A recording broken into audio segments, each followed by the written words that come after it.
Well, ladies and gentlemen, let us get started with the second session. So please take a seat.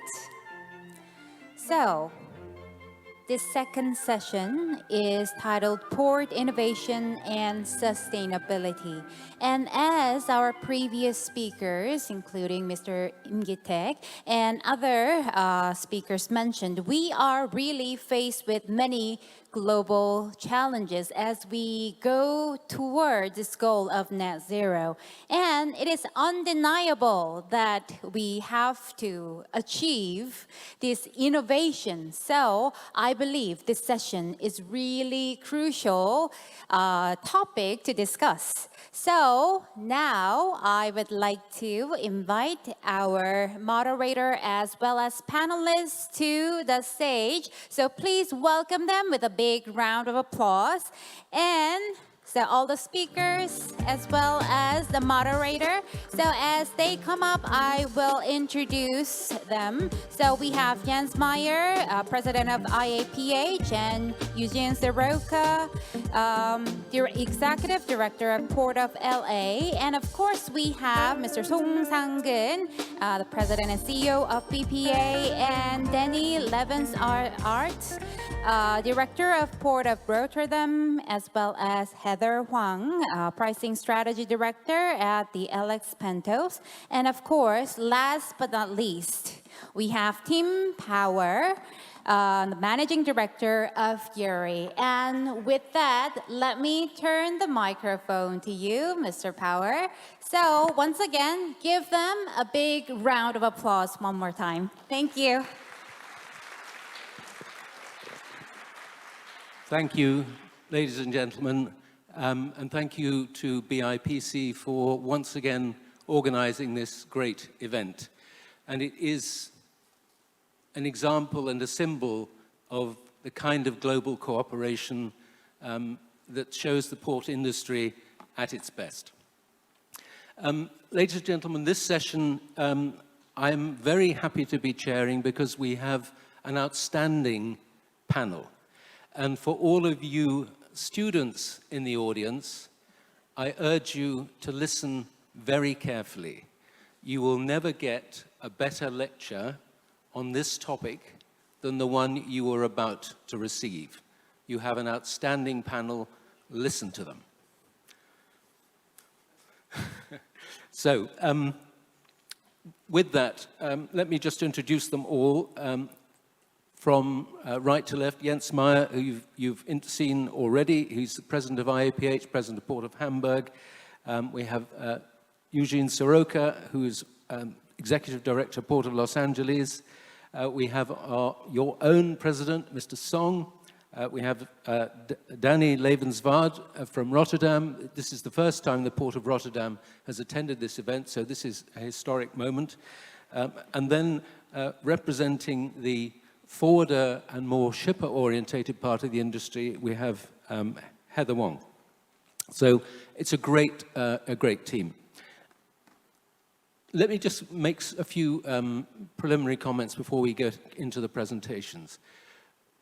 This is about sustainability and innovation. Maybe we should just think a little bit about what do these terms actually mean. So sustainability literally means being able to sustain and continue with what you are doing. And what we are talking about is the continuation of human civilization, the continuation of the global economy, and the continuation of our industry. And how are we going to make sure that happens for this generation and future generations? As Jens said at the beginning, the ports industry has a huge responsibility in this. So what can ports and what do ports do to this? Well, first of all, they can decarbonize their own operations. Secondly, they can help other stakeholders decarbonize their operations. And we're going to hear about all of this soon. They can protect the wider environment.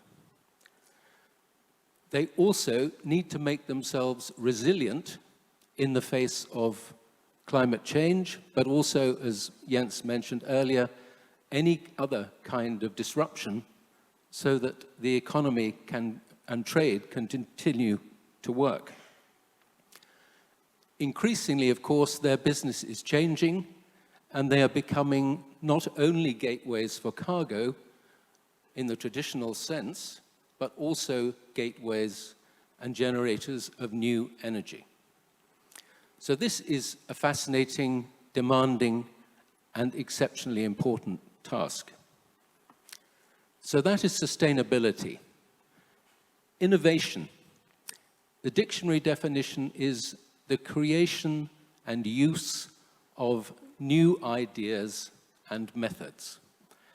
And I would like to emphasize in that definition the word use.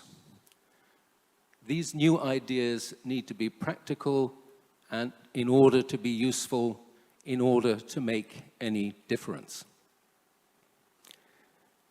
When I did my MBA a long time ago, there was a famous slogan, innovate or die.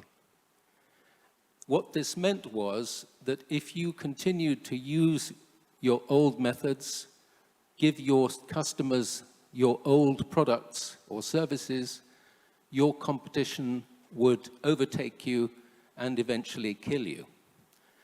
And I think we should remember that also, because while innovation is vital for sustainability, it is also important for competition, and competition in the right measure is good.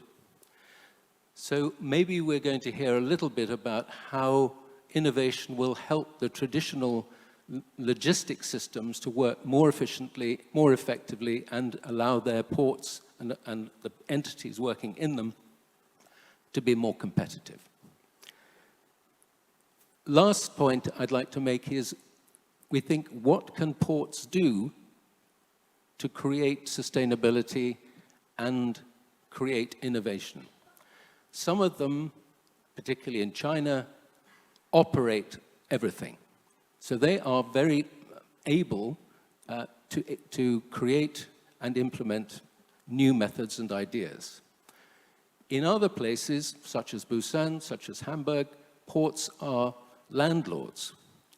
But they are much more than that.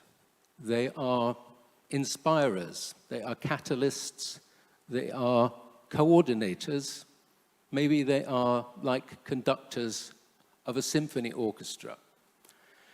And so let us hear from our brilliant panel how they are fostering sustainability and innovation in their respective ports. And with that, I would like to ask Jens Meyer to give us his presentation. Thank you, Jens.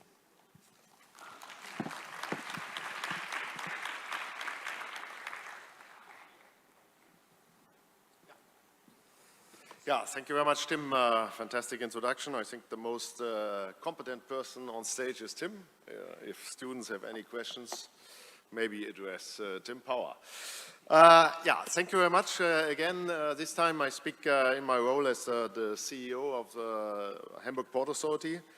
And yeah, it gives me a great feeling and a lot of energy in front of this very competent group of people here in the room, because I would love to see a lot of more interaction, discussions than just presentations. So I try to shorten my presentation a little bit, and hopefully here on stage and also together with the audience we can interact a little bit. The guiding question I would like to announce at the very beginning is how can ports innovate sustainability and sustain innovation? I think it's a simple question, but it's difficult to answer, but I think this is the key factor for success.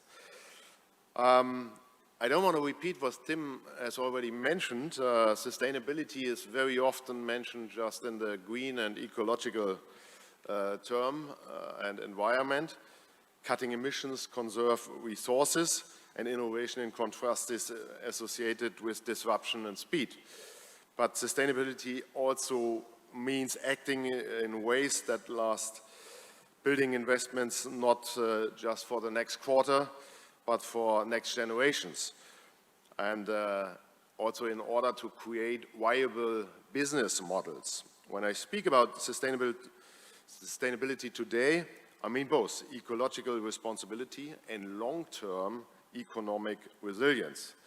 Both require innovation and both depend on choices we make now.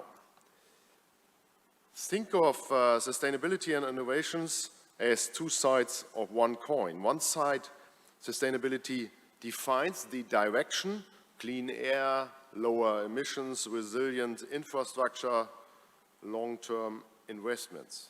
On the other side, innovation enables the path forward. New technologies, digital tools, smarter processes.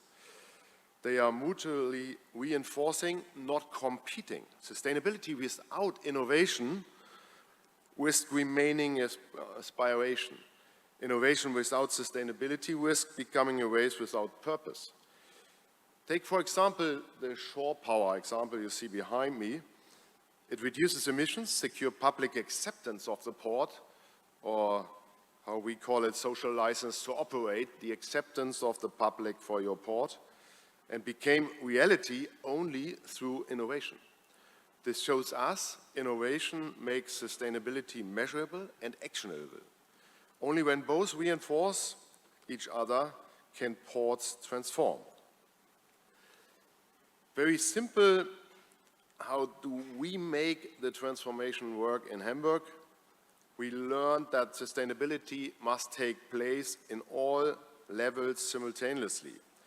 It rests on three pillars: regulation, providing long-term certainty. I remember the speech from this morning. Uncertainty is killing a lot of things.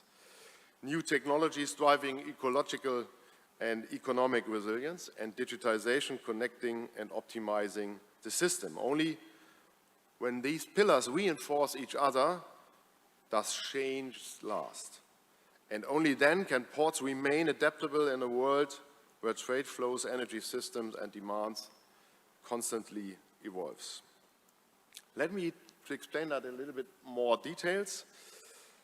Research is creating solutions. Once unimaginable, hydrogen-ready engines. They are available right now, not in serious production, but they are up and running. Autonomous ships, many people are skeptic, but they are available right now. Smart grids are also available. But technology is not only about cleaner outcomes, it's also about long-term viability, and that's where the skepticism is coming up for. For ports and shipping, this means progress must be synchronized. New ideas, the investments will only be taken by companies and shipping lines if everything is available. The infrastructure, the fuels, if you invent a new engine and the fuel is not available, you will fail, and also the other way around. So this is for sure one of the main topics of today. We have to cooperate between ports and the whole maritime industry. That's the only chance that we don't set up infrastructure for nothing or others invest money also at the end and lose everything because there's no chance to use it in a proper way. The credibility is absolutely necessary, and it empowers us as ports. We have to be adaptable because we will see also during the next years there is a clear pathway in the direction of green molecules. I always call that like this. I don't say hydrogen is the solution. I know it's very expensive, but the direction is clear, and we can decide from our side the speed and how pushy and how innovative we are. Does not work. No. The next pillar, digitalization. It's one of the most powerful tools to make ports efficient, safe, and sustainable. Shared platforms cut inefficiencies, save fuels, reduce emissions. It's mentioned before several times. But these gains only unfold if we agree on common digital standards that enable real-time communication and transparency across supply chains. A small sidestep, many people talk about IT sovereignty during the last months. At the end, it has to be clear for all of us, there will be different systems worldwide, IT systems, maybe in the American world with all the cloud providers, the European world, also on the shiny side, different systems. And if ports want to stay in the global trade, we have to be able to connect these systems, and we have to take over what I call IT responsibility to work with these systems in a proper way on global trade. My example in the background here is the digital twin. I want to give you a concrete example. An existing old bridge at the end of its life cycle. With a digital twin, we can ensure that this bridge will not collapse before the new bridge can substitute this version. The new one will be 20 meters higher. We discussed in the morning, bilateral between some people.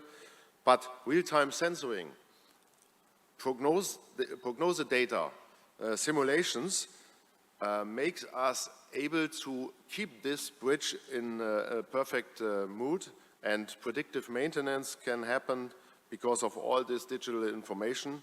And this is what I call really digital innovation, and it's adaptable, open for all of you in all the ports worldwide, how it works. At the end, it saves a lot of money in the maintenance process and makes us more resilient. The third pillar is regulation, and I don't want to make a long story about that. On one of the last conferences I said, because I'm coming from the German soccer or football side, we need also certainty in regulations. In football, we would say before we start a game, the referee has to know all the rules and regularies. Otherwise, we cannot go through the game along the 90 minutes. And it's absolutely, there's no chance to have a tournament.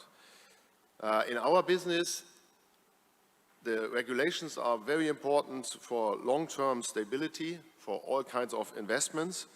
And I believe that the European Union Fit for 55 package or the IMO Net Zero framework, these are not just climate policies, these are good guidelines, and we should all support this direction. Then this is a clear investment signal that green fuels are here to stay, and infrastructure is essential, not optional, and we from the port side can implement, and without any regulation it will be only fragile and not bankable. At the end, from my point of view, there's a great chance and not a risk that this is also a chance for new businesses, and this will make also all our business economically viable. Then standards turns sustainability into business cases. As I already mentioned, I think in all places we can see that we don't want to waste money with inefficiencies. We don't want to double cost. We have an idea I mentioned this morning already inside at the press conference. Inside IAPH, we have the Environmental Shipping Index. In Norway, they have developed the Environmental Port Index, and a new way of working together. There's no competition between these index systems. We combine them now. One is ready to evolve the static information of shipping, shows what kind of fuels, what kind of engine, what kind of consumption on the long journeys. And the Environmental Port Index gives us the dynamic data, how much fuel consumption has done in the port via using shore power, via turning down the engines. And we will combine this together without inventing anything new. Norway and the group of Norwegian ports will spend their solution into the IAPH community. We will combine that with the existing solution, and at the end, it will be very attractive for ship owners and the maritime industry, because we only have one system worldwide, and we don't waste any money, and we don't waste money on the side of shipping industry, double cost for serving all these different and inefficient systems. And last but not least, standardization, driving innovation. I believe also if we are able to set standards worldwide, it's also much easier for other ports to adopt solutions. Therefore, we signed last year with Ulsan and Busan here a memorandum of understanding in standardization in the context of low carbon fuels. Just to let you know, you also have to educate people how to use or how to do the bunkering processes, how to store this new bunkering stuff, but also how we use digitization in an international communication, and also exchange all new ideas about green practices. This makes us quicker, this speeds up our way of implementing, and as I mentioned in the press conference, that's the only chance to decarbonize our planet in a certain time, which is necessary that especially the small islands will not die. Yeah. At the end, everybody in the room has to understand that ports are close to zero competitors.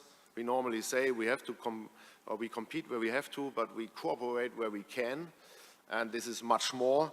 And in this way, also we handle the point of sustainability and also innovation. We exchange our knowledge, we exchange all the innovative solutions and technologies, and therefore I'm really much looking forward also in this conference and the networking rounds to exchange that knowledge, and we will drive that through IAPH, through this Busan International Port Conference, together with IMO, with IAPH, and all the others. And I'm really much looking forward to our panel discussion, and I will stop here. Thank you very much.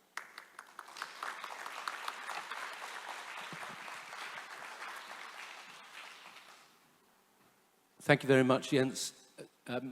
Very comprehensive, inspiring, and importantly, very practical. I just have one quick question before Jean comes up to tell us about LA.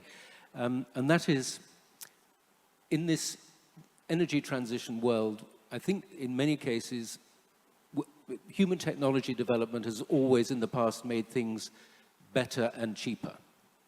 And we are at this point now where actually, in many cases, it's making it more difficult and more expensive.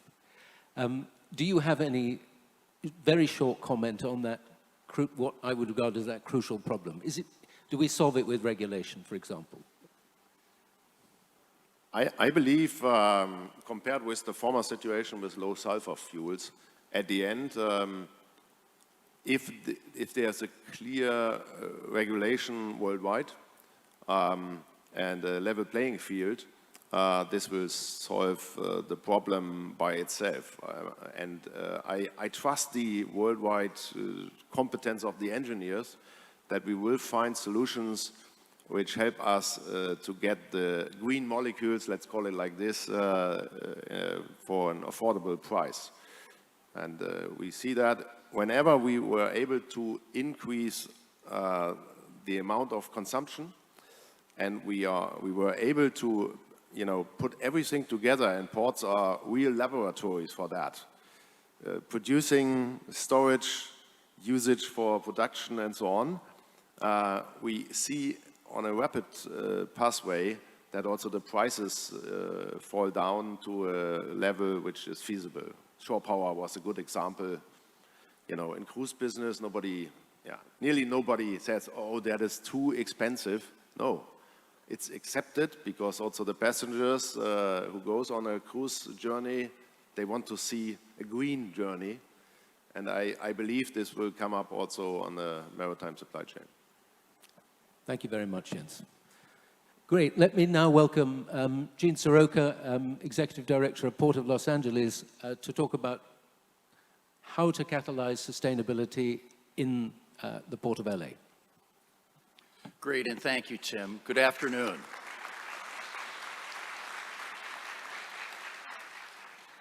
It is wonderful to be back here at the 13th Annual Busan International Port Conference. And while I joined today to share knowledge, to learn, to advance the discussion of this panel and with the gracious opportunity to speak this morning, I'm really here for one reason, and that is that these relationships are sacred to the Port of Los Angeles and me. As there's much discussion around the world and back home in the United States about trade policy and tariffs, please know that we in Los Angeles need you. We need your friendship, your advice, your partnership in trade, and the ongoing collaboration that you've been so kind to afford us for all these years. With that, that sets the tone for what I'd like to accomplish. And you may not remember what I have to say in a week, a month, or even next year at the BIPC, but you will remember how you felt. And I want you to feel like you have a friend in Los Angeles. Thank you.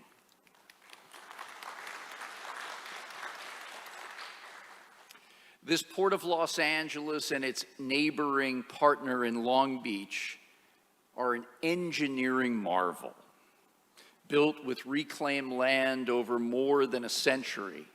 On the Los Angeles side, 3,100 hectares of land, 70 miles of waterway, and trade that reaches every one of the 50 United States.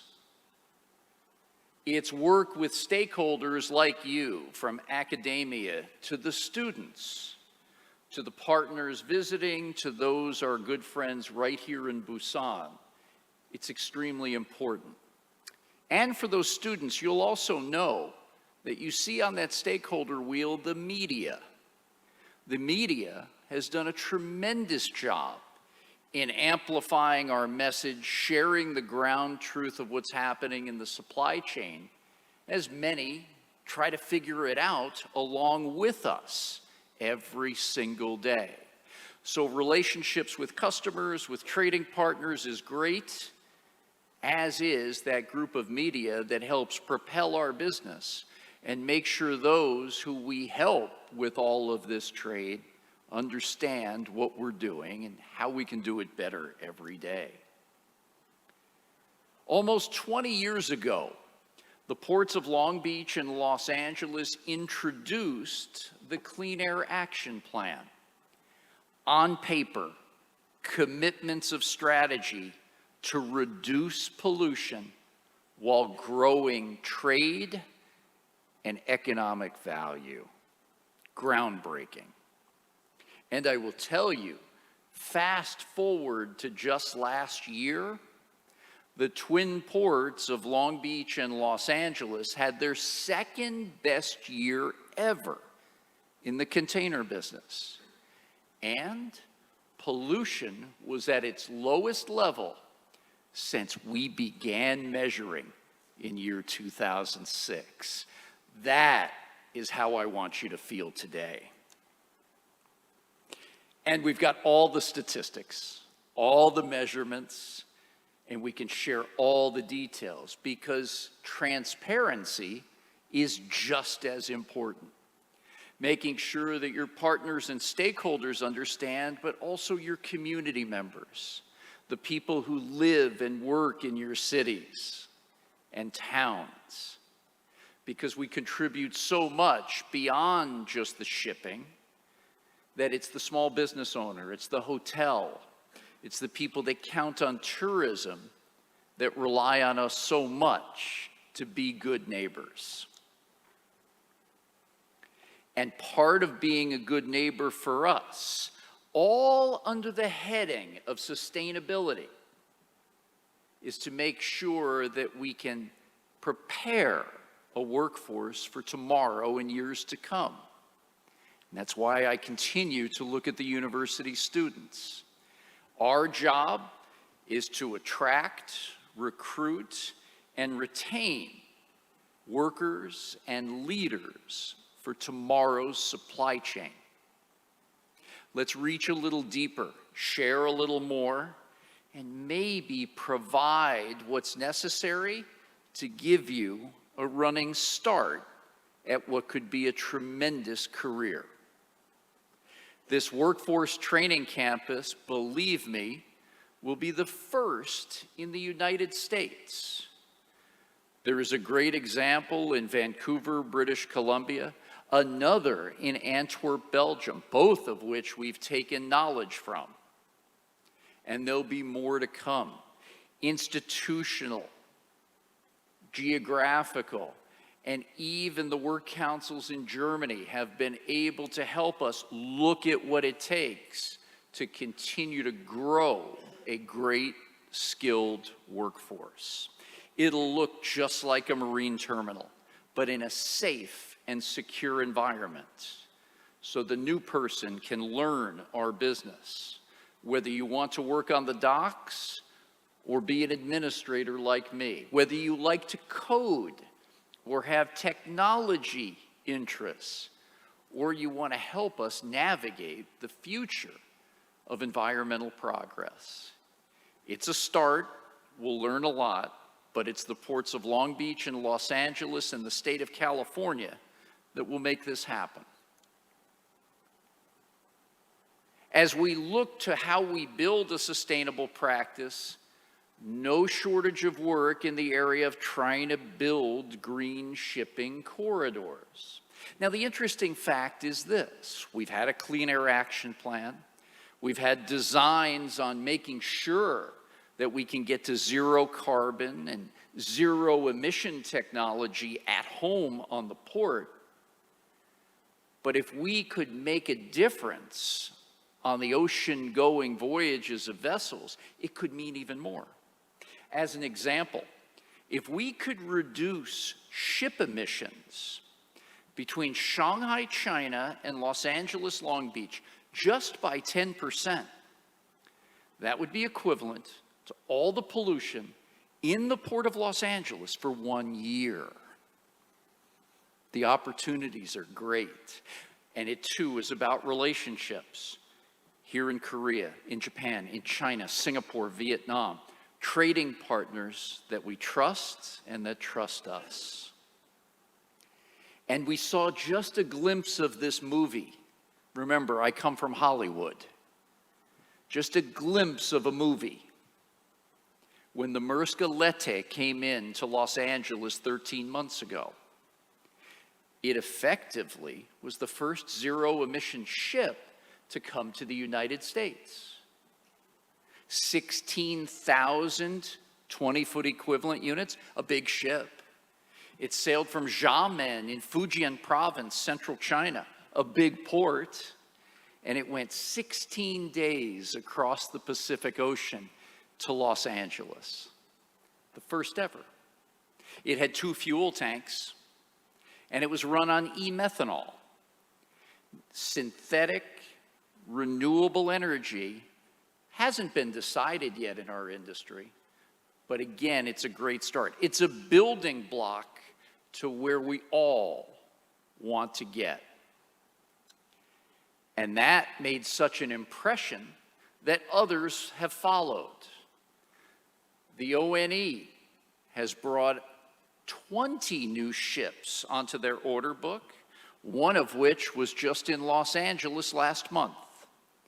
The ONE Singapore, big workhorse vessel, 2 fuel tanks, and ready to take on renewable and synthetic fuels. So our job now, make it more available. Make it price competitive, but at scale, knowing that we could contribute to a worldwide effort just by our small steps forward locally in Los Angeles and Long Beach. But we need help. Our colleague Mike DiBernardo and Eric Harris will be putting out public bids and public requests for information to get the brightest minds in business, engineering, science, and academia to help us with this. This is where you can play a role too. Your interest in energy, combining those electrons and molecules, those green that Jens Meyer spoke of, can help us make those advancements. Just last Friday, we reached an agreement in Los Angeles and Long Beach with one of our California regulators to help build on the next generation of the Clean Air Action Plan. So the message is, we've done good work, there's more ahead of us, and never stop. Keep collaborating, keep working, and keep working with people who may have different points of view and different interests, because we can get to the middle if we take that stance. But for us, the basics remain. Even with all this sustainability work, we've got to make sure we keep a laser focus on the economy. We have such an important role to play. Ports in the United States alone account for 21% of the United States GDP. That is a huge responsibility, but one we're willing to take on. The jobs we create help build families, help build cities, help build trade and countries. Just in our port alone, more than 1 million people go to work every day because of the efforts that our port makes. And ports all around the world, in the US, here in Korea, and beyond, have the same effect on their cities, their regions, and their countries. This port business is something to behold because it helps so many. And we'll continue to build on that great infrastructure. Our main duty is to prepare these ports so all of us can work together. Roads and bridges and rail, the best engineering designs, the newest capabilities, and the best investments, so our returns can be those of the people that we live and work with at home. I thank you for the opportunity today. For those of you who may be interested, that QR code on the screen has my contacts.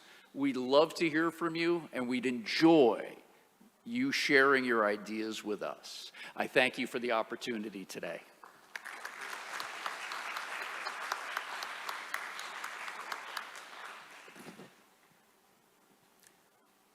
Thank you very much, Gene. Lots of very interesting perspectives there.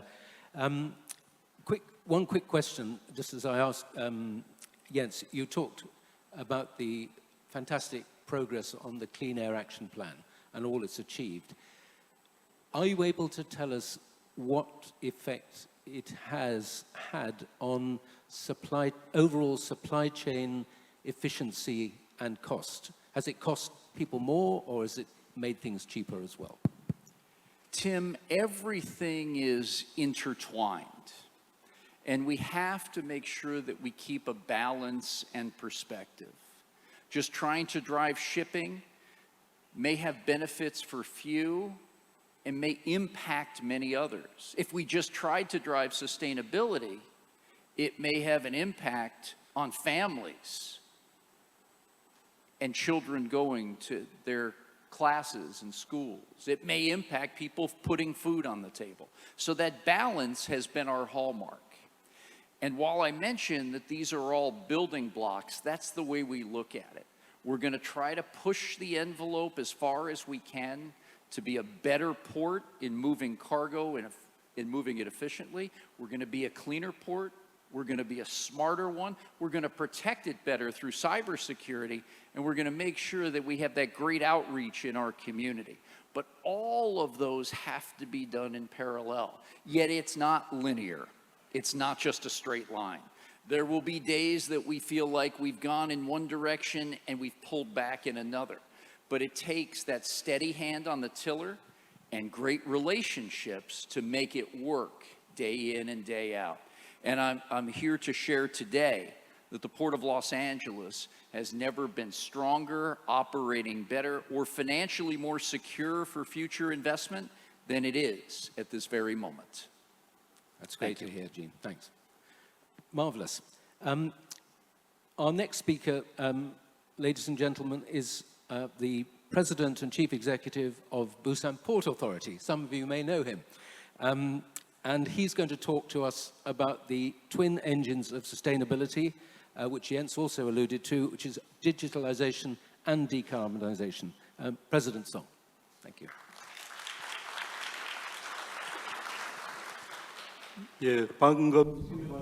Thank you very much for such a kind introduction.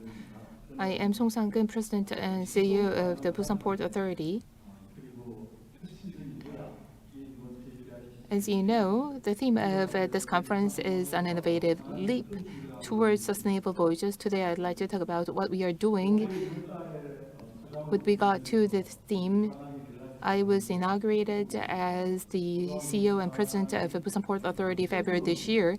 I could see that quantitatively, Busan Port has grown so significantly, especially when it comes to transshipment volume.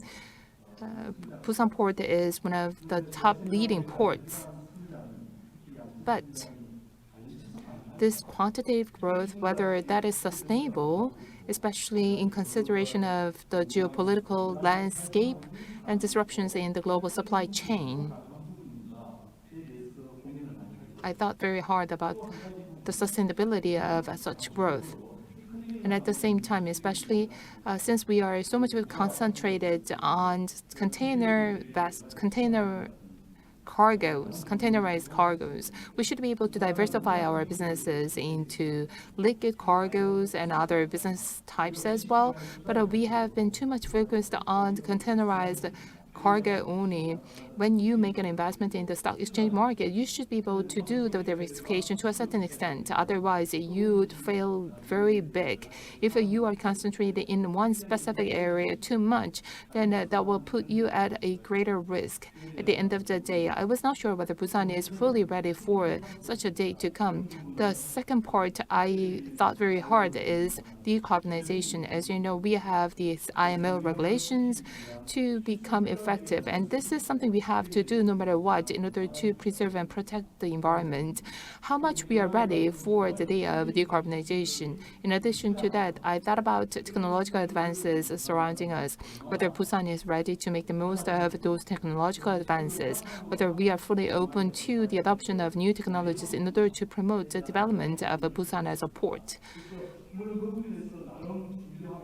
So although we have done a lot of work in that regard, there must be something we have to do more and further. In that respect, it is quite timely for us to have this session in the presence of global leaders and experts in the port and shipping industry. As I mentioned, today I'd like to talk about decarbonization and digital transformation. First, I'd like to talk about decarbonization. To become a truly sustainable and carbon-neutral port, it is the same for Busan Port. We have this regulation to become effective, formulated by the IMO. If we fail to be compliant, then we would have to bear the cost. So such framework has been formulated to a certain extent. In October, the final decision will be made as to the concrete goals and objectives. Busan Port is bracing itself for this new framework. And in tandem with the government, we would like to achieve this net zero emissions by 2050. Aligned with the government's strategy to build global gateway ports and its master plan for carbon-neutral port development, we are refining our comprehensive plan to include eco-friendly bunkering infrastructure for alternative fuels and pathways toward energy self-reliance. Up until this point,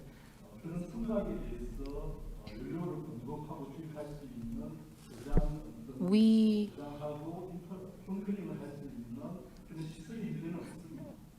do not have any bunkering facilities for alternative fuels near Busan Port. What is currently available is only ship-to-ship bunkering or bunkering via truck. This is something we have to make change. So our goal is to build an infrastructure and storage infrastructure for eco-friendly bunkering, so that bunkering would be made available at the very site of Busan Port. Once the plan is finalized, I believe from 2030 that will be available as well.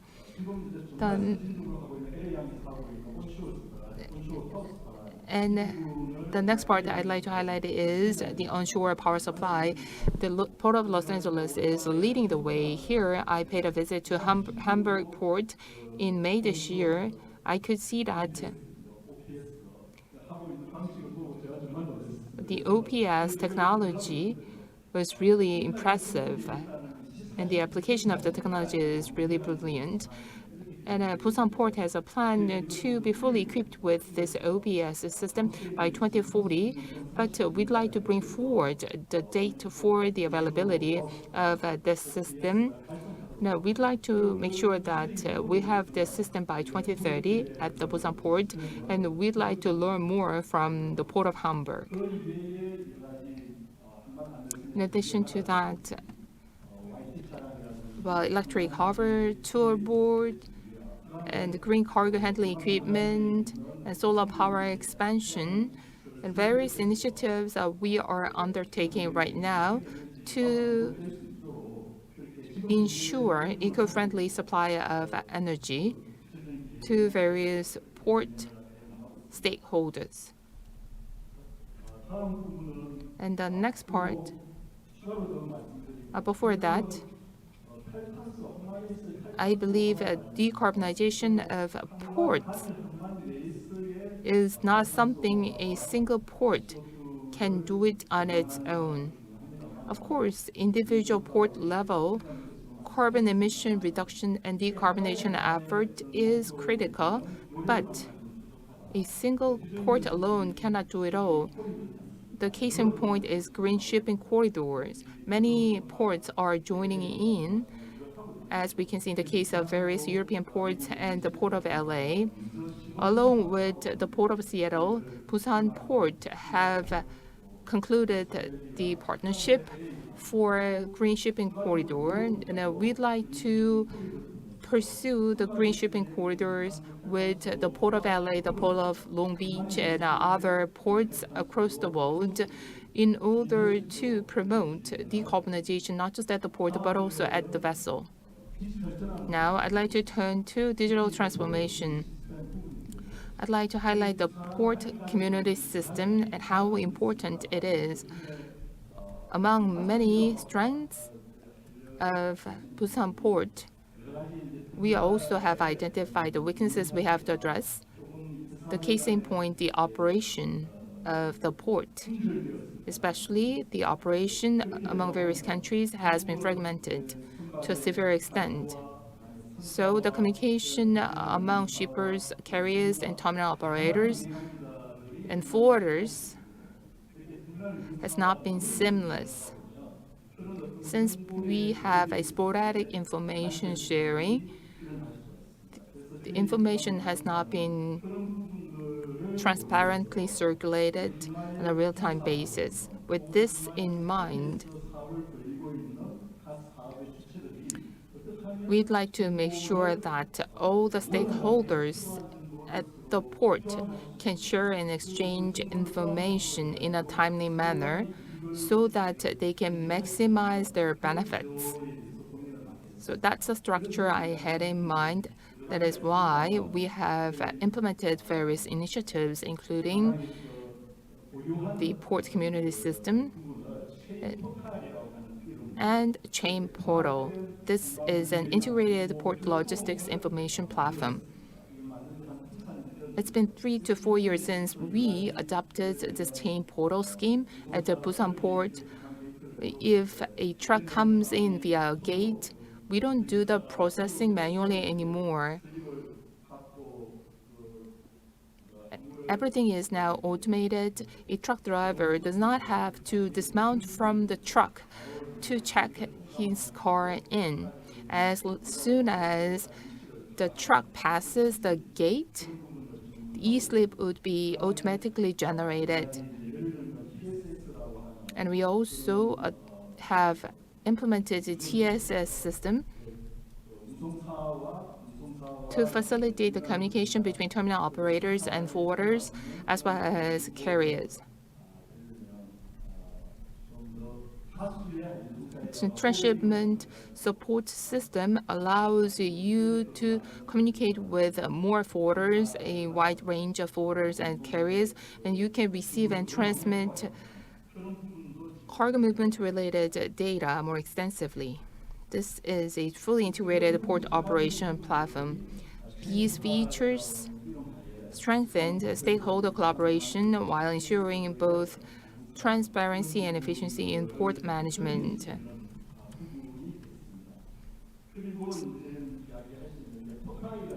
And another item I'd like to introduce is Port I, Busan Port I. There are various terminal operators, and at some point, you can see some disruption in the communication among terminal operators and carriers. And this system enables carriers and terminals to monitor berth schedules, loading, unloading status, and transport status across all terminals in real time. By strengthening visibility between vessels and cargo, we have reduced uncertainty in transshipment operations, improved efficiency for carriers and terminals, and enhanced Busan's competitive edge as a transshipment hub. The cybersecurity measures have also been implemented and embedded in various types of systems we have adopted. Finally, I'd like to highlight the fully automated terminal. I think we can see various full automated terminals across Europe. And this fully automated Busan Newport Pier 7 opened in April last year. At the quay, remotely operated SDS cranes handle contains automated guided vehicles, move them to the yard, and automated stacking cranes store and retrieve cargo. This unified automated operating system orchestrates optimal allocation and monitoring in real time. And we have also closely collaborated with European ports and Asian ports, so that we can freely and seamlessly share information on a real-time basis.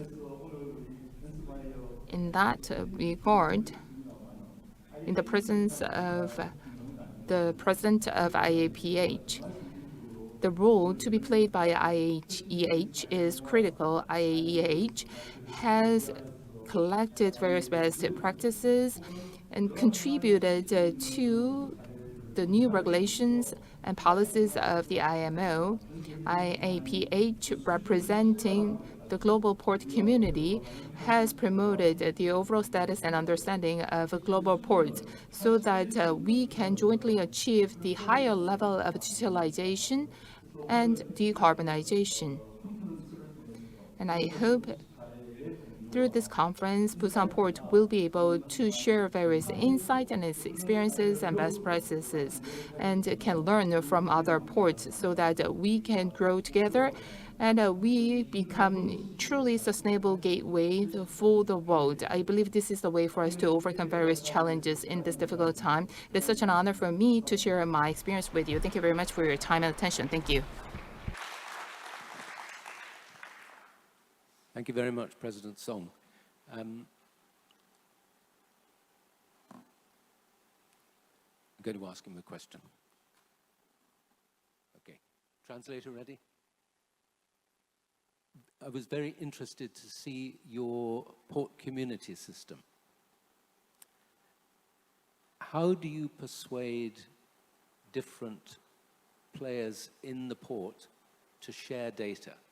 Because they are competing with each other.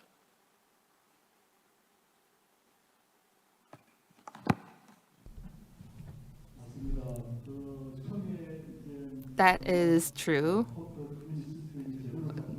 For the port community system to run smoothly, you need a massive data sets.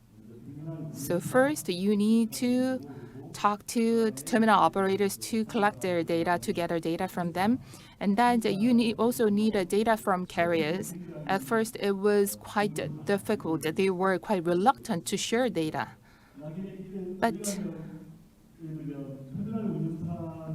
because terminal operators need data from ship owners and carriers, and carriers, in order to ensure smooth transport and delivery, they need some information from the shippers and the forwarders. But by sharing information, they can be better served, they came to realize.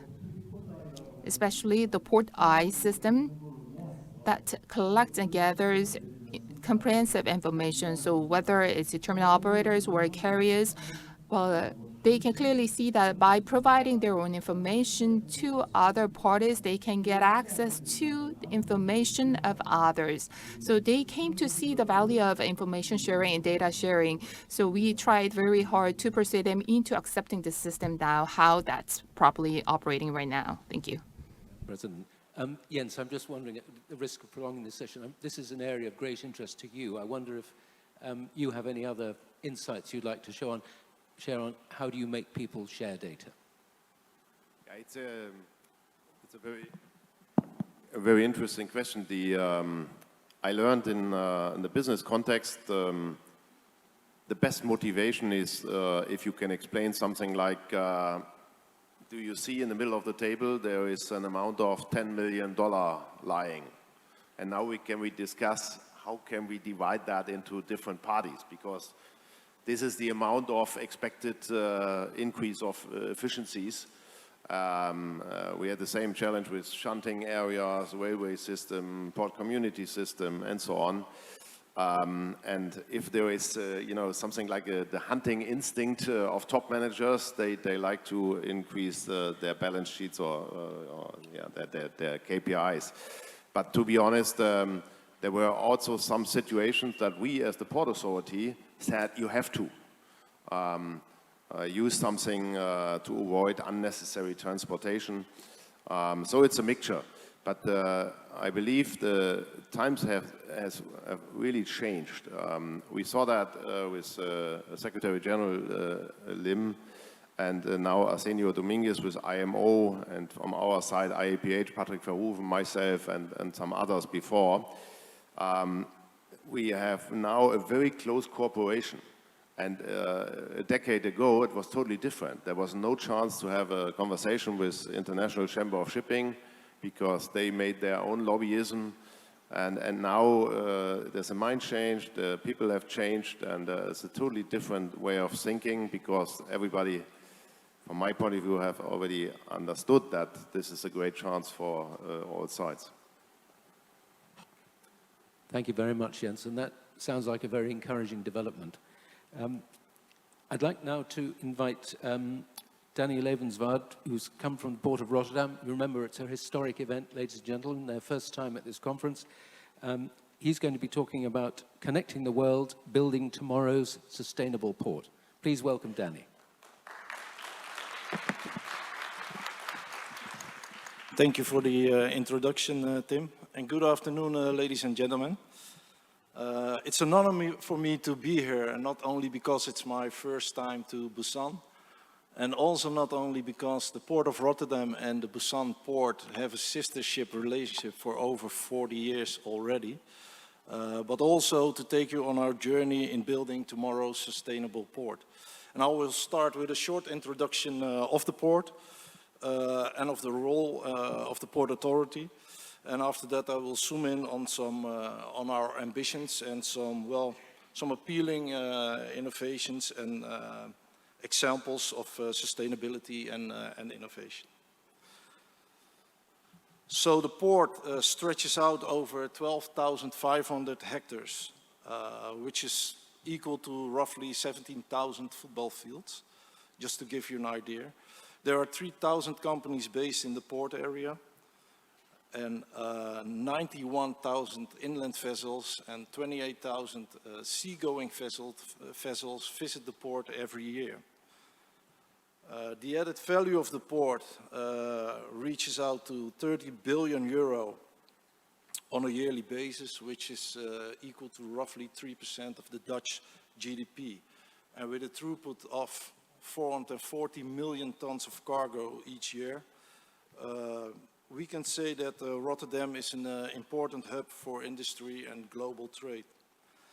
And the Port of Rotterdam creates also significant economic and social value for the Rotterdam region, for the Netherlands as a whole, but also for Europe through employment and security of supply of energy, food and all kinds of other goods that we need as a society. The role and the core tasks of the Port Authority, we need to take care of efficient and safe shipping in, through and to the port. We need to take care of sustainable development, management and operation of the port and industrial complex. And one important task, especially nowadays, is to strengthen the port's position as a future-proof logistics hub and industrial complex.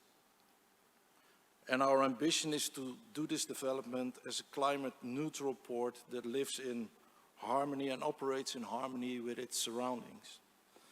At the same time, we live in a fast-changing world, and we heard about the challenges. I agree with all the previous speakers.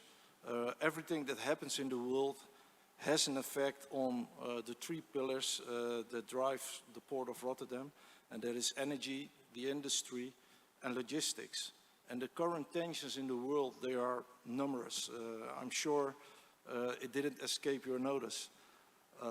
And all of them, they have a different impact on the port, ranging from cyber attacks, sanctions, to disruptions in the logistics chain.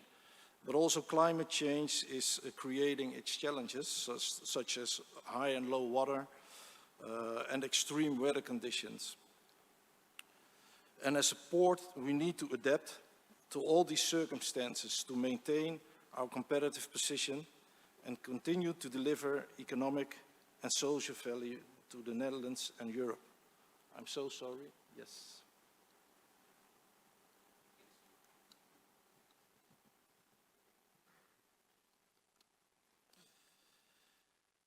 The energy and raw materials transition is one of the biggest challenges in our time, including for the port. And our strategy aims to ensure that the port can make low-carbon products and transport them with the lowest possible CO2 emissions. And in that respect, infrastructure precedes transition. And this year, a lot of progression has been made in that area, and I will show you a couple of examples later on. So it's now up to the companies to continue to take the necessary steps so that this infrastructure will be utilized to the fullest. And of course, we cannot lay back as Port Authority. We need to continually look for the right incentives and requirements for sustainability that incentivize companies and keep the investment climate right. And of course, we do our best to attract new business and encourage existing companies to continue the transition. And yes, that is searching for the right balance, like Jean just mentioned, also to maintain our strategic position. I will show you some examples now being developed in the field of sustainability and also innovation. And good infrastructure above and below the ground is a precondition for the success of the transition.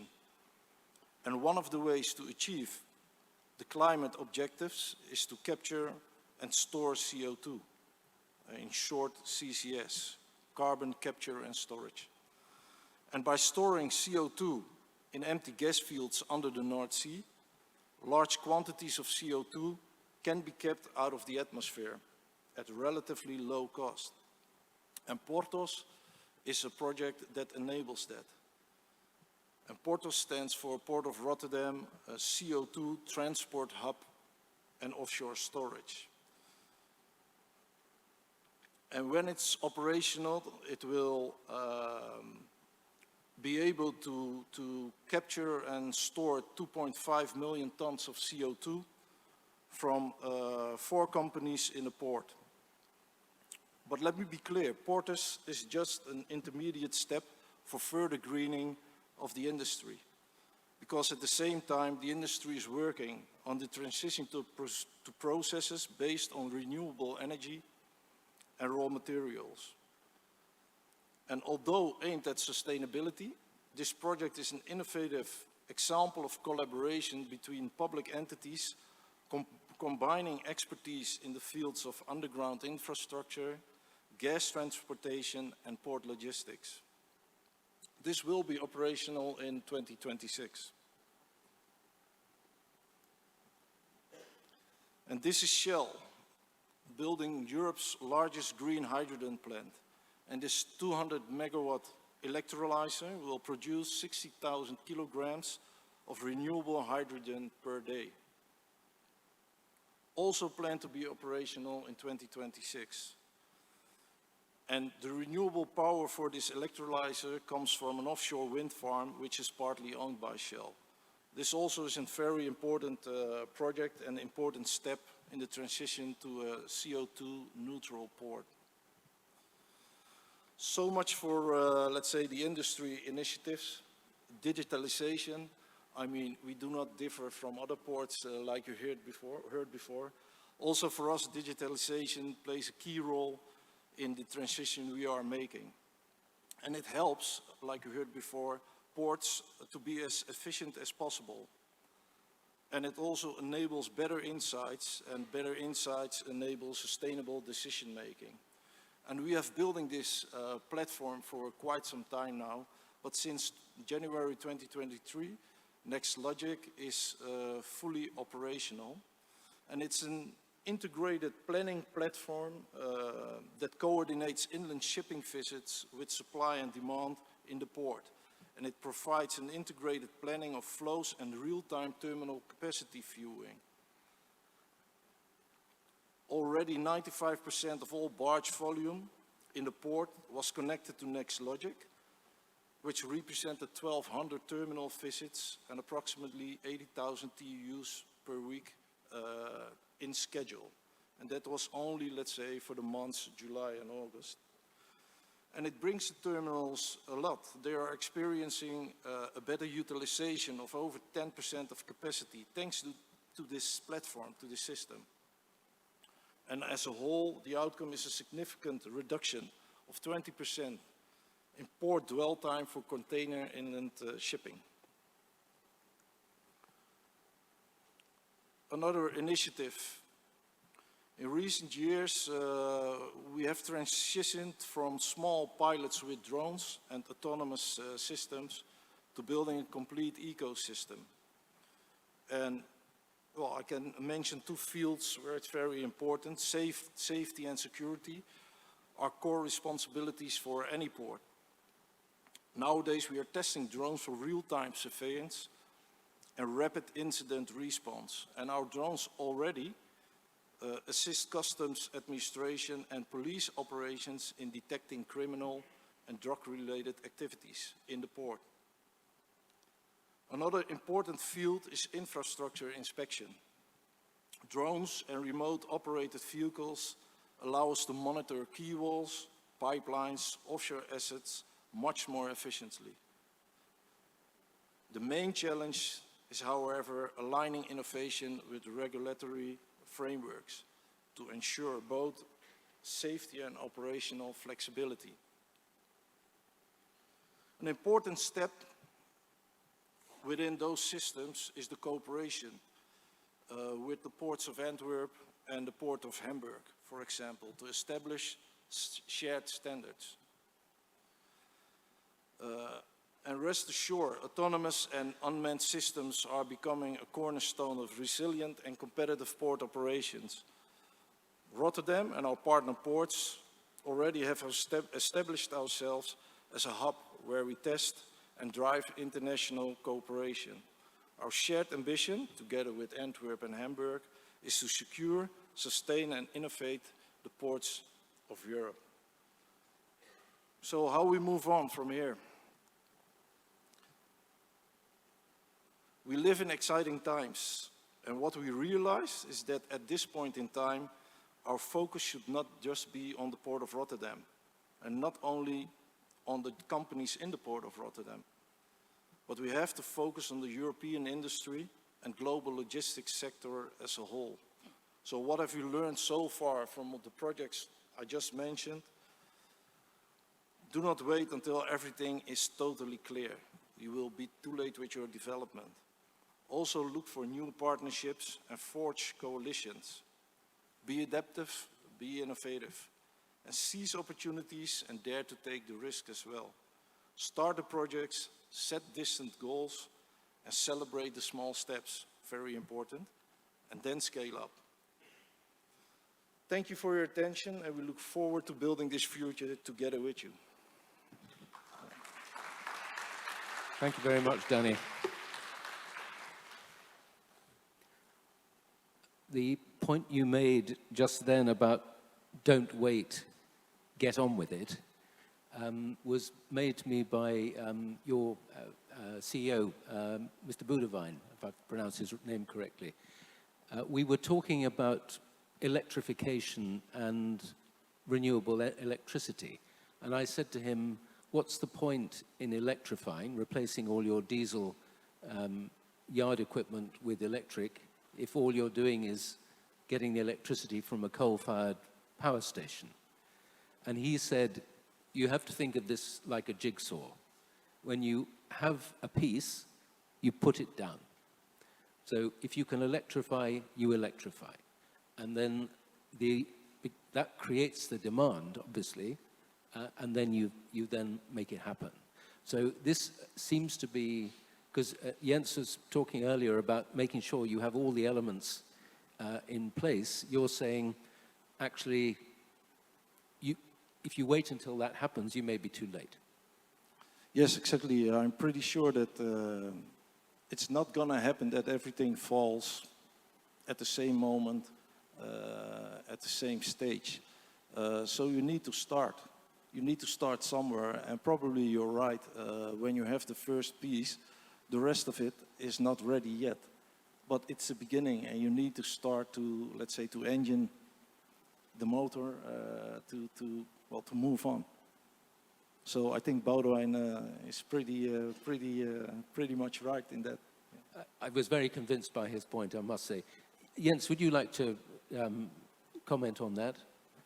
I think we as port authorities, we have the privilege, but also the responsibility to test new technologies also by our own. So as Danny mentioned, in our corporation, we are testing beyond visual line of sight drones together, try to set standards.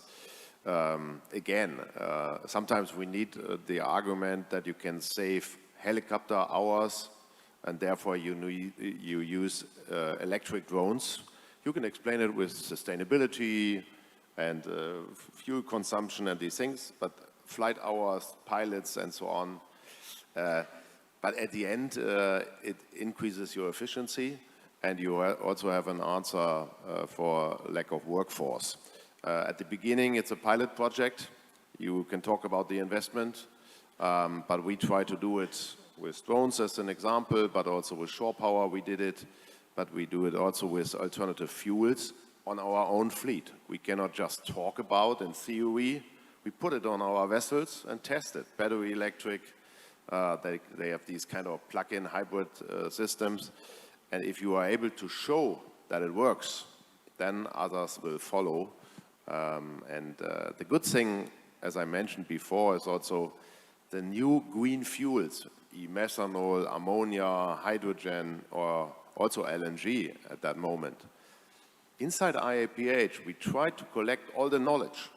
We have a system implemented, your readiness level for all this kind of fuels, and you can, in a kind of a checklist, you can see what you have to do to be ready to bunker, for example, ammonia in your port, ship to ship, or in other ways. You have to train your staff, shore and ship side, you have to store something, you have to get it from somewhere. And the good thing is, between now Rotterdam, for example, and Hamburg, they test something, they did some hazard studies, we did some, we share that knowledge. So you can avoid double work, and I think that is a key factor for success. because the people outside very often think we are only competitors. No, we are working very close together because especially cruise vessels going from Hamburg to Rotterdam, to Antwerp, to Le Havre, to Southampton, and if we wouldn't use the same standard, you know, the liners would getting crazy. Yeah. Okay, so that's the other answer. It's also learning from other people's experience, so we can all get on with it faster. That's great. Well, ladies and gentlemen, we've been listening to the perspective of port authorities so far, and it has been quite fascinating.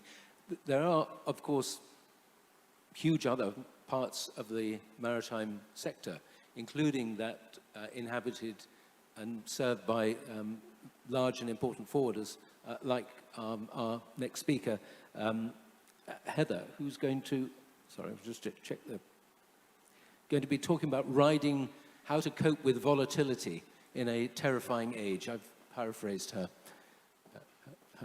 speech title. Please welcome her.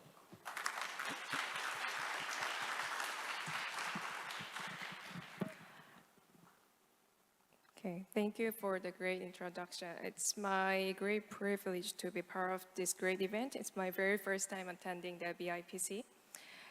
Before I start, let me briefly introduce myself. 18 years ago, I started my career and first voyage with Hanjin Shipping. Little did I know how dynamic this container shipping would become, and even after 2 decades, I still encounter new challenges every single day.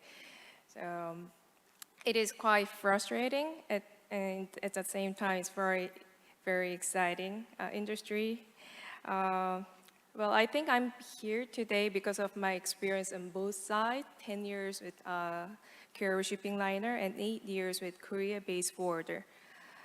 Since I focus on market analysis, forecasting, and designing pricing strategies in LX Pantos, I guess I have some perspective to share on both shippers, carriers, and forwarder side, so that we can outline some hint for the port side operations. Today I'll share how the market fundamentals are changing and see its impact on port operation. And I'd like to introduce some of the ways that LX Pantos have tried to build buffer zones by its investment. I want you to take a look on the graph. Shipping market is always volatile, but it is getting even worse ever since pandemic, as you can see from the chart. As far as my memory is right, until 2019, demand followed traditional seasonality, and risks were quite limited to specific regions and time, and therefore service reliability maintained certain levels. Shippers prioritize rate cuts, and carriers focus on rate competition or the vessel expansion by then. But however, if you look at the right side of the chart, since 2020, it has been completely changed. We've seen a softening of seasonality. Frequency and the scope of risk have significantly expanded, and therefore market exposed to chronic bottlenecks and low service levels. So shippers began to prioritize rate cuts, and shippers began to realize the importance of risk management, and they sometimes are willing to pay more rates for resilience. And carriers started to control the supply and sometimes gain some momentum and power to control rates.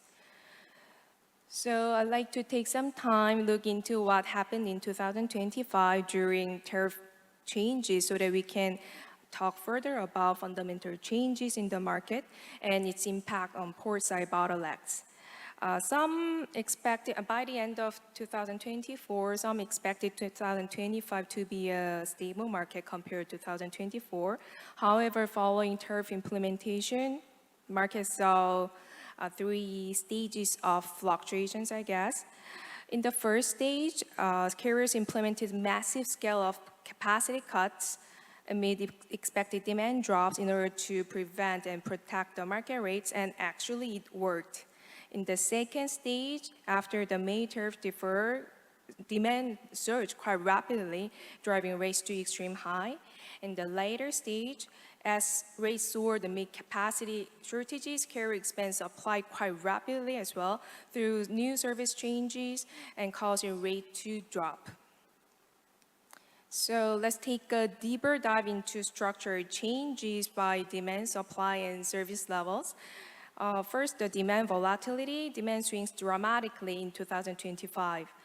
Companies now can easily optimize their production in response to market demand changes. So we have more demand fluctuations now. And in terms of the dynamic capacity shift, supply fluctuates extremely too. Carriers too can easily optimize their capacity in response to demand changes through service cut or adds and port rotation changes and cascading. So supply fluctuations drive this market extremely unstable. For instance, during the tariffs implementation and defer, due to supply fluctuations, rates show rapid soar and drop. In terms of alliance restructuring and service restructuring, I'd like to say that new alliances and new service networks are rapidly reshaping the industry in 2025. Vessels are calling at fewer hub ports and connecting the smaller ports with more feeder vessels. Vessel upsizing still continues, resulting in longer berthing time per vessel and larger handling volume per vessel and increased feeder callings. All these burden port-side operations. So up to now, you may notice that all I've stated point at the intensified volatility. And it gives three key takeaways. First, market is still highly volatile. All aspects I've mentioned, demand, shippers, carriers, service levels have fundamentally changed, and it showed a dramatic change in 2025. So I can simply say that the market is experiencing, and market fluctuates 11 times more in these days compared to pre-pandemic, and we should live with volatility. Second, shippers and carriers have now become much more agile. They quickly just optimize and change their production or vessel capacity in line with demand changes. And three, these all structurally burdens port operation. So I prepared congestion cases in major European ports. All the key factors are showing operational bottlenecks in ports such as berth weight in vessels have been increasing at most ports, and yard density in Koper, Rotterdam, and Hamburg exceeds 90%. So carriers' rapid service restructuring pressures port operation, and more factors are pushing them further with labor issues, adverse weather conditions, and limited port expansions. Well, although we are seeing some relief in congestion recently in European ports, given the structure bottlenecks and factors I've outlined, it is quite vulnerable to sudden spikes at any moment. So, market change fundamentally with no signs of short-term operational improvements. Forwarders are in a very difficult position. They are asked to offer both competitive rates and some resilience, agility. Previously, if you look at the left side of the chart, shippers only focus on forecasting, planning, or inventory management, because due to the stable and low rates, and with some same services, they only cared about lower rates. But their priorities now have shifted to response-driven approaches, because market has become much more unpredictable with poor service reliability. So here, as a forwarder, we believe we can differentiate ourselves by enhancing agility or create buffer zones. Agility can be defined across multiple areas, I guess, including market intelligence functions, forecasting, visibility, IT system, or proactive risk management. Let's take a deeper look on shipper side dimension. Shippers face extreme conditions with various uncertainties across policy changes, logistics expense, and services. I believe policy change faster than shipper can adapt. For example, during the tariff implementation and defer, one of our key customers had to reset their supply chain plan more than 4 times. So they need to reset their production plans more than 4 times within only 3 months. So it's quite a lot of uncertainty for them. And the second, market conditions shift frequently, so creating zero visibility for logistics expense for a shipper point of view, and low and unstable service levels with poor service reliability and frequent route or port rotation changes, resulting in increased complexity for the management. So having all this in mind, in order to accommodate shippers' pain point, I say that forwarders or ports can create a buffer zone to manage the growing gap in between complicated shipper requirements and declining carrier service levels.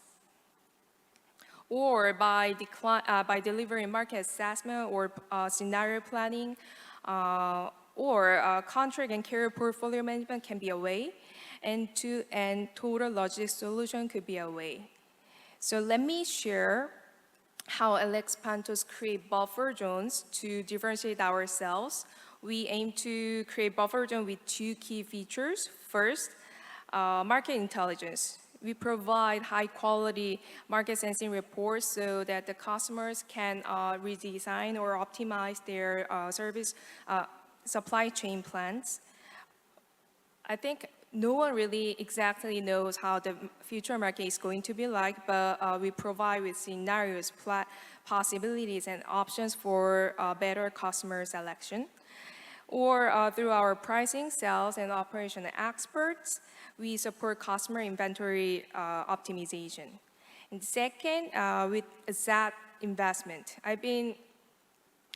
We've been expanding investment in key sectors, and while forwarders cannot really control the ocean-side bottlenecks, by addressing land-side challenges, I believe we can provide enhanced efficiency in total lead times in shippers' point of view.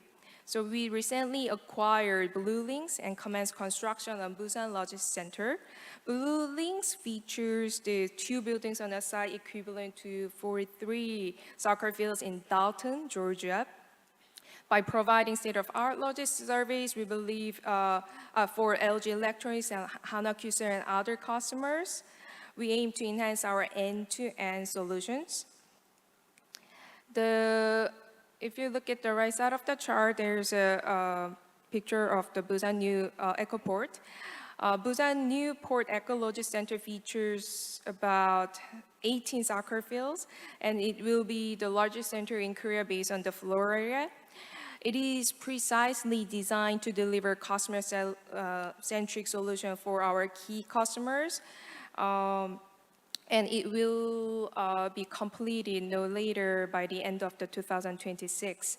So basically, we have our core investment in Europe, in United States, and as well as in South Korea, and we are trying to expand our investment to the key facilities around the world so that we can aim for so that we can achieve some goal to the end-to-end logistics solutions. Anyway, all the attempts and the feature would enable us to create buffer zones and to provide better customer satisfaction and making us to become an agility leader. But I've seen a lot of things, but I do know that there's no single or quick fix. Please accept today's presentation as one of the approach that we are trying to do to aim to be a logistics agility leader. Even after today's session, I expect to have more chance to share our insights and thoughts about better agility. So that's all that I've prepared for my presentation, and thank you for listening. Thank you.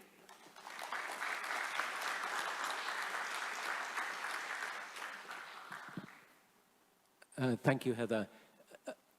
Earlier on, you might have heard Lars talking about what he expects is a new structure of the container shipping industry.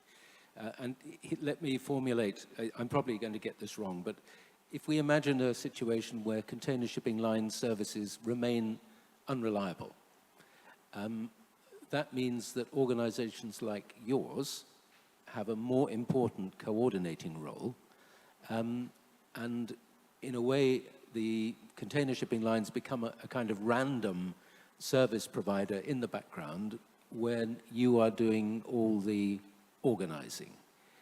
Is there any evidence of that role emerging for you?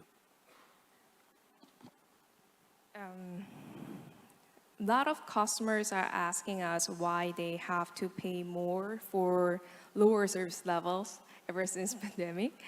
And we're trying to answer them with our investment in the logistics center, especially for the Korea-based Busan Eco Logistics Center is to have a better end-to-end service, and at the same time we want to minimize all the total lead times, because if we are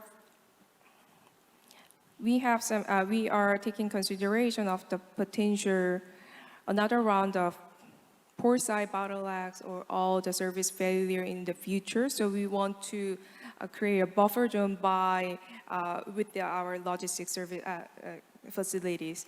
Not really sure if I answer you fully, but I believe carrier service it's so complicated. It's really hard to achieve normal service levels back in until 2019 in the short term. So I think before then we need to expand our service levels and service coverage for our customers, because customers never wait for us. So that's what they are asking us in these days. Thanks, Ella. Jean, may I come to you on this point about port congestion and how you cope with it? During that horrendous pandemic period, we looked every day to see how many ships were waiting outside LA. What would you say were the main lessons that you learned from that experience and how to cope with it? That's a really intriguing question. And during the time of COVID, when we saw that big surge in cargo coming to the States, because consumers were buying online or with curbside pickup, there was more cargo coming in than ever before. But I think across many, many items that we worked on together, flash forward to the last 12 months, we've moved more cargo into those twin ports of Long Beach and Los Angeles than we did during COVID, and not one ship was backed up. So how do you explain that? We leaned on each other a lot more. We worked closer together. The relationships, as I talked about earlier, were very important, to drop your guard and come together to talk. But it really boiled down to this one variable, and that was the velocity of the shipments. The port is a transit facility, not a warehouse. If cargo comes off a ship and it just sits in the port, the next ship can't get in, the next truck can't arrive, the next rail car set will not be on time. So it's with that velocity in mind, work the ship, get the cargo out of the port area, the terminal area, and let's welcome the next hand in that sequential movement of cargo to get there at the time that it is scheduled. And that's been the key. But it has been a relationship-based approach, kinder, listening to others, and trying to make sure those voices are heard, because if we get one little idea that could work, it sets you in a better direction. And I think maybe that sets the tone for that conversation. Thank you, Jean. That's fascinating. I've got some questions from the audience, but I also have a couple of my own. So, and also I would encourage the panel members, if you have questions that you would like to ask to your fellow panelists, just put your hand up. But Danny, one of your lovely pictures of Rotterdam, of the Maasvlakte, showed us all those wind turbines. And I wanted to ask you about the use of renewable energy in the port of Rotterdam. How is it being, who's created it, who's using it, and what difference is it making? Well, yes, thank you. There are a lot of initiatives nowadays for renewable energy, and a lot of it comes from offshore wind farms. So the electricity is generated, well, it differs, let's put it like that. Sometimes this is a big electricity company, sometimes it's a contractor, so it's used, it comes to the port, and it's used mainly by the industry in the port. A lot of the electricity now is generated by coal-fired power plants and also by some gas-fired power plants. And the idea is, of course, that the coal will be phased out in the Netherlands as in Germany, but I think throughout all of Europe. And the idea is, of course, to have renewable energy available, enough available to power up the industry in the port. Thanks, Danny. I have a question for Mr. Song. I'm just wondering, Heather, whether it might be easier if you were to read it in Korean to him. Would you mind? Thanks. 네. So let me read it. The fragmented terminal operation needs to be addressed. So you introduced the port monitoring through Port I. I think this will work, but this will not be a permanent solution. What is the next step you plan? So among various systems and solutions we have introduced at Busan Port, I addressed through my presentation, and one of the ways to overcome the fragmentation in the operation would be digitalization, which includes Port I, the PCS port community system that is in operation. And we understand that that is one of many passes to address the issue at hand. But we do not believe that it can be a fundamental solution to the fundamental issues. The best way is to be like a Port of Singapore. So there is only one terminal operator of the Port of Singapore. Well, by that way, well, you can enhance your competitiveness, and you can make the most of port infrastructure in a timely manner, and you can manage the operation for the entry and departure of vessels, but the situation is quite different here in Busan. So we are in close consultation with terminal operators in Busan. We would like to be as integrated as possible. That is why we are closely working and coordinating with terminal operators. I believe the best model would be the model of the Singapore port. Thank you. Operators to reflect on that. Maybe talk about onshore power. And Jens, you were talking about onshore power for cruise vessels in North Europe. In various meetings and conferences I've been at, port authorities have been describing the resistance they get from ship owners to adopting and indeed paying for shore power. How have you dealt with that? Have you just told them, sorry guys, you're just going to have to do it, and you have no choice? No, Hamburg is different to China or Singapore, that everything is mandatory. No, you have the choice right now. But it was interesting. We started when we developed the shore power facilities, we did that together with the cruise lines.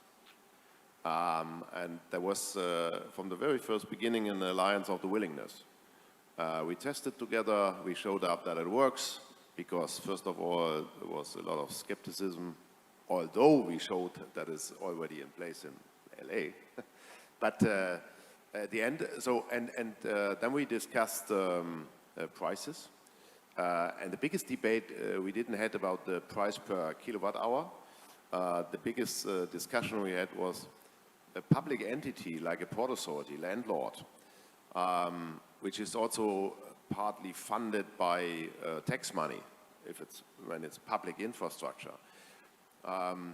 Is there something we have to take care, because there was an alternative model with a so-called LNG-powered power barge or hybrid barge, private investment, and they wanted to also to serve electricity to cruise vessels with 100% private investments.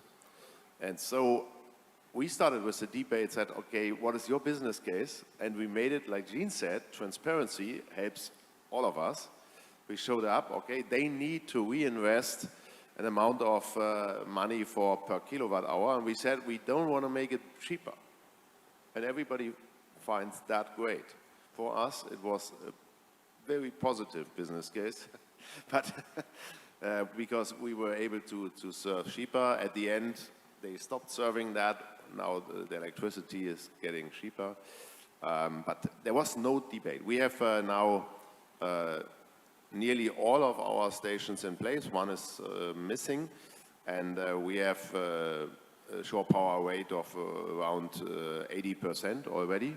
And if the latest installation is done in place, we will receive close to 100% without a law, you have to, and so on. Maybe the politicians say, now we can sign that you have to. That's a debate. But to be honest, we can do so. Nobody will cry. Everybody accept the solution and the price.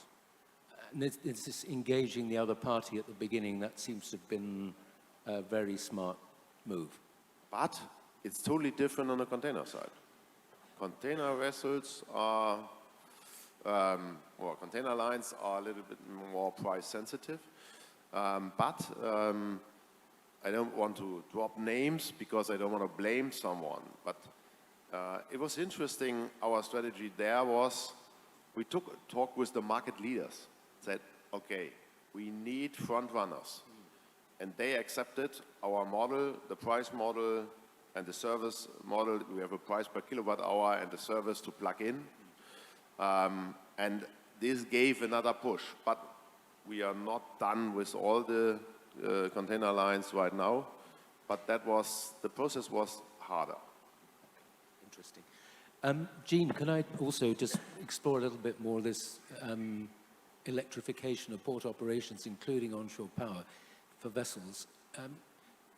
What I've been told by other parties is that one of the big problems is just arranging the electricity supply, because a cruise ship is like a small town suddenly being plugged in. How have you managed that successfully in LA?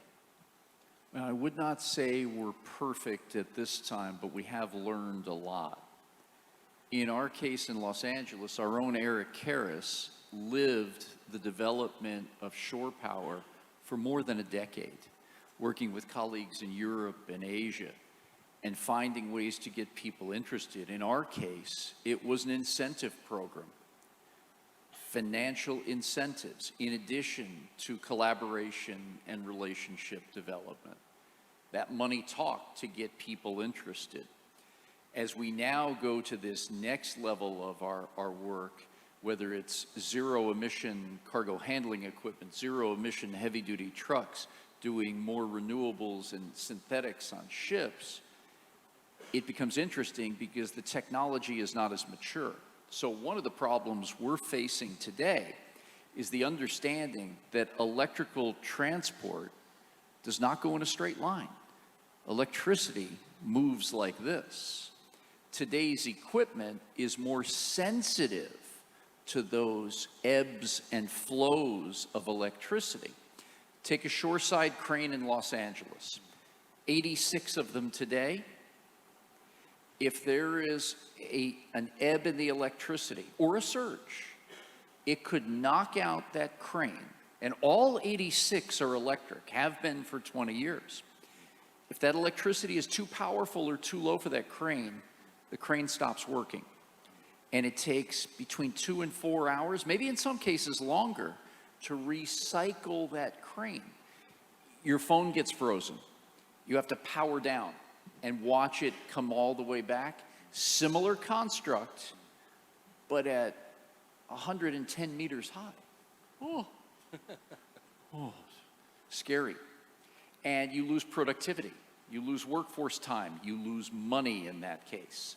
So while we're learning a lot as we go forward, there's still much more to do in these areas to provide certainty for those who will be the customers of that power generation and transport. Now, it's infrequent, but whether it's shoreside power and cost versus burning bunker fuel import, a recent phenomenon. Fuel prices, oil prices are low right now. $60 a barrel, 65 in Europe. Is that now a better alternative financially than to run on shore power with electricity rates? It may be, but it's short term. And these are part of the complexities of what we look at with energy. Yeah, fascinating. I'm going to come onto the point of resilience. This is a question for President Song. Maybe not a fair question, but anyway. I was listening to the radio in England a couple of years ago about the concentration of carbon dioxide in the atmosphere. And the radio reporter was saying the last time that carbon dioxide was at this concentration, there were flowers growing in Antarctica. And that made me think, if that's true, then many of our ports will be underwater. So the question I wanted to ask you, President, is what are the main issues that you are thinking about in terms of how does a port survive climate change, sea level water rise, and severe weather events?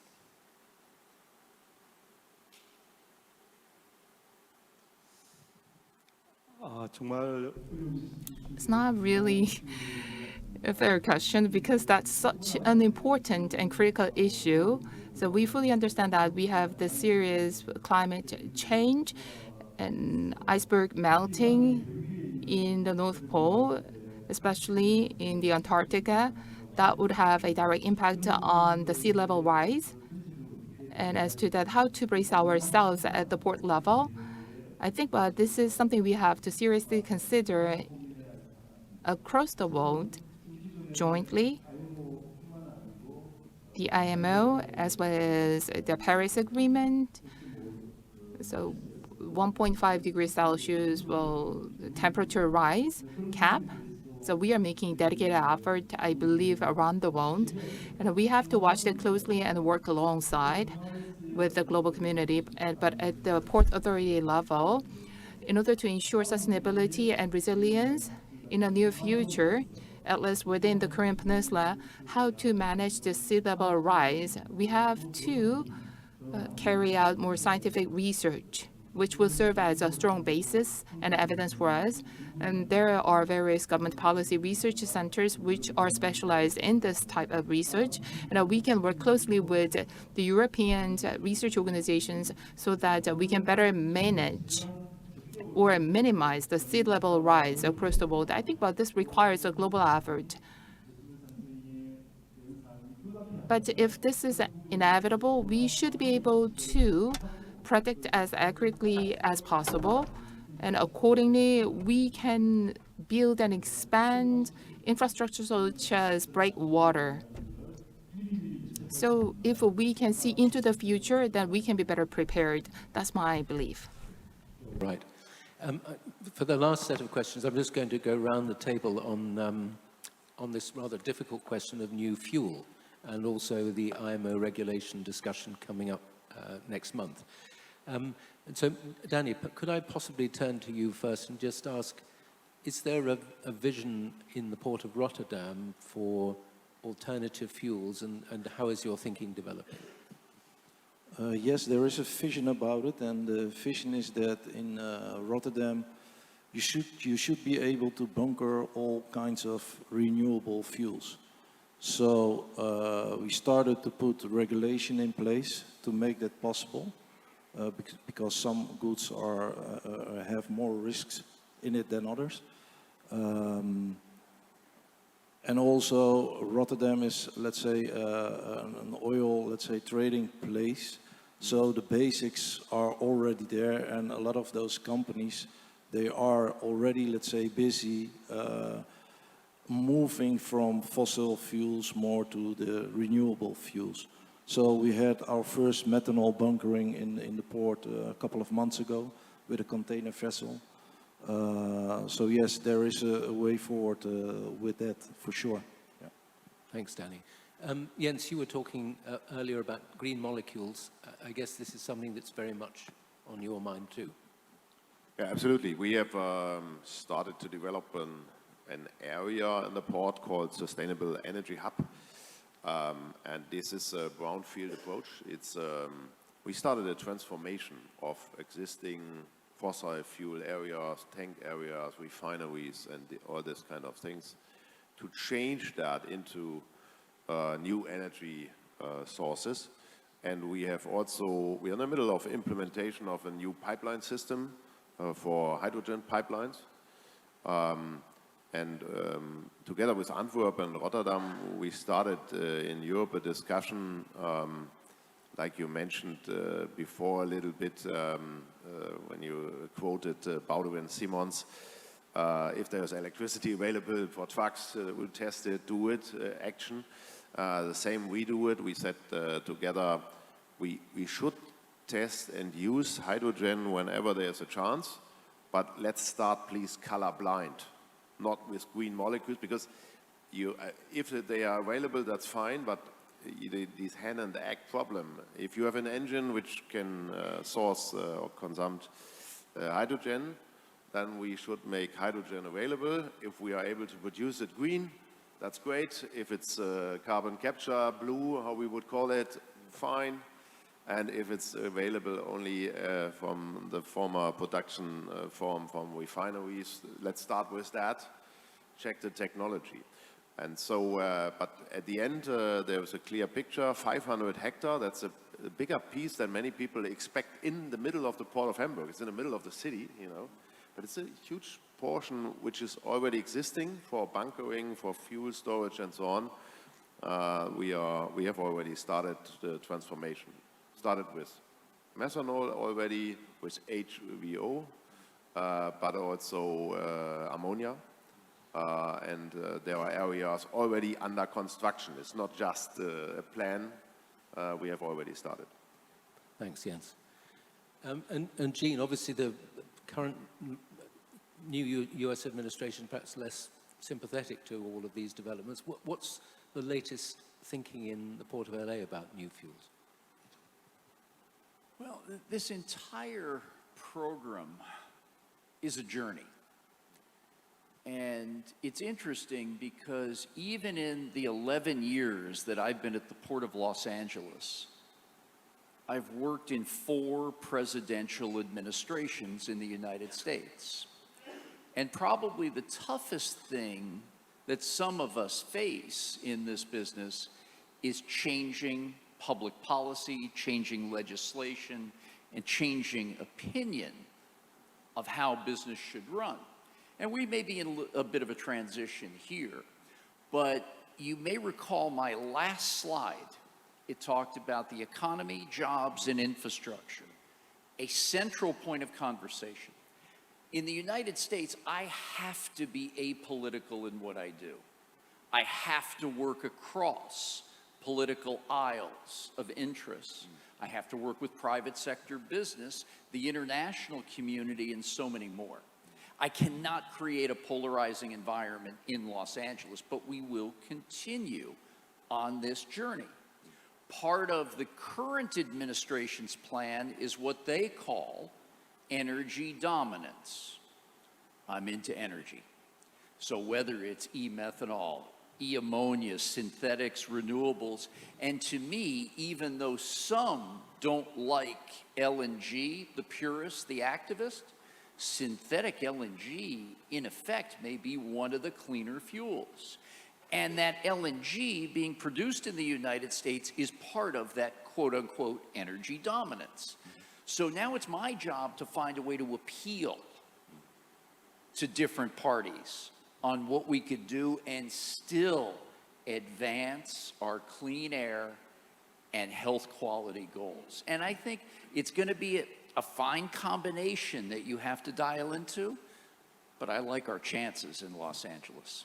I like your chances too, Jean, having heard you just speak about it.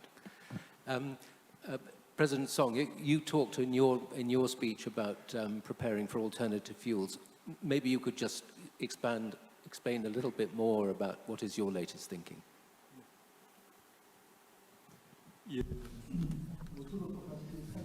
I'm same here. I believe the overall direction of the green fuels and decarbonization, well, this is the way for us to go. And this is something we have to go along. And as for vessels, the IMO regulation will be the key focus. So the ports and vessels should go along. So as for ports, we have to work more in the direction of standardization. And I totally agree with Eugene and Jens. At the end of the day, the standardization and collaboration among ports is of greatest importance. In that sense, the IAPH discussion at the PSR, so for example, the use of ammonia, many are concerned over the toxic nature and the property and the safety of hydrogen. But thanks to the experience and testings and the standardization efforts by the leading ports, the member ports of the IAPH, I think that we can copy and learn from them. So the BPA and the Port of Busan will be the active members of IAPH. The same goes true for bunkering. As for the future and renewable fuels, our focus will be on safety and the security. To ensure the safe supply, we are making every effort. Thank you. President. And Heather, your customers, your shippers, they're going to end up paying more because new fuels will inevitably, in the medium term, be more expensive. How are you thinking about this development and what are your customers telling you? Or maybe they're not telling you. To be honest with you, during the IMO 2020, so it was back to 2019 when we first suggested the idea that we need to pay more for the greener energy. And then the first impression from our customer was, what are you talking about?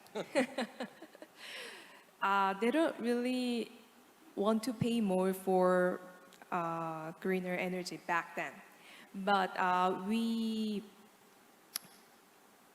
explained them, we gave a lot of effort and time to convince them that the regulation is changing, and then they have no other choice but to pay more. So you need to get prepared. And that is the very first stage when we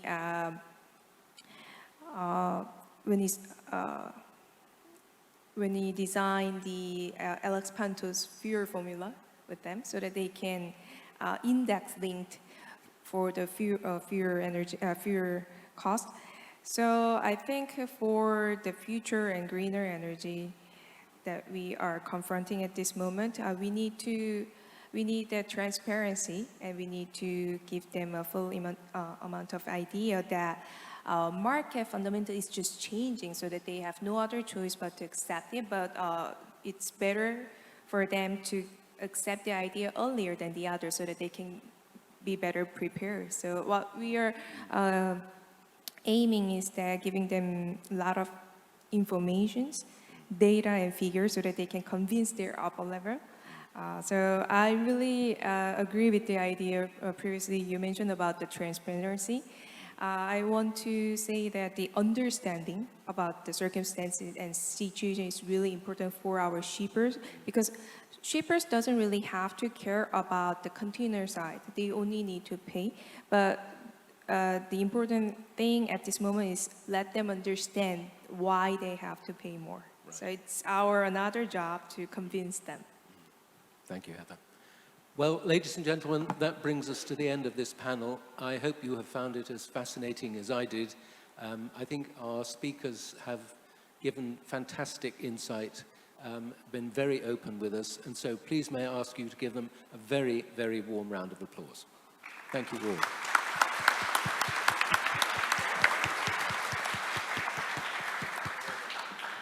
Well, thank you so much for your discussion and wonderful timekeeping, moderator. So why don't we give another big round of applause to all the panelists as well as our moderator, Team Power.